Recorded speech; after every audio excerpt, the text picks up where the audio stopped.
Le vessazioni austriache, basti ricordare la deportazione in Boemia nel 1859 di illustri patrioti udinesi, fra cui Mario Luzzatto e Olinto Vatri, e poi la cocente delusione per l'armistizio di Villafranca, che nella seconda guerra d'indipendenza aveva lasciato in mano austriaca il Veneto, Friuli incluso, non frenarono l'impegno di tanti friulani, sia nella società nazionale, il cui motto era Italia e Vittorio Emanuele, sia nel Partito d'Azione, quest'ultimo di ispirazione democratica, repubblicana e rivoluzionaria, promotore dell'impresa dei Mille e di principi radicali rispetto al fronte moderato che ruotava attorno a Cavour, non vedeva di buon occhio la cosiddetta piemontesizzazione dell'Italia.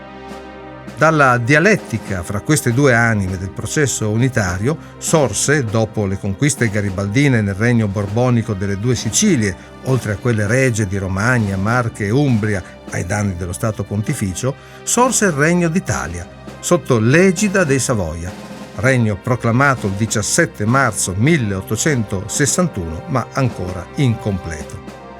A Udine e altrove, in Friuli, nel 1860-61, il malcontento cresceva assieme alla tenace propaganda patriottica.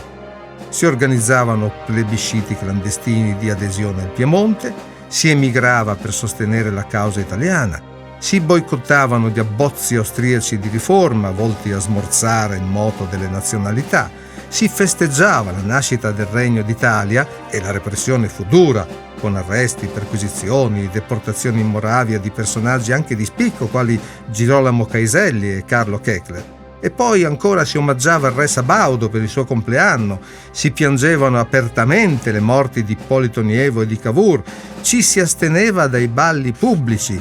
Perché? Perché non si dicesse che sotto gli asburgici ci si divertiva. E non mancavano, fra l'altro, gli attentati veri e propri. Insomma, come testimoniò Antonio Fanna, di mestiere cappellaio, audace attivista del tempo, si faceva quello che si poteva. Non sorprenda dunque se numerosi friulani si unirono prontamente ai garibaldini nel 1860, sia nella spedizione dei Mille sia in quelle che la seguirono, e negli anni successivi.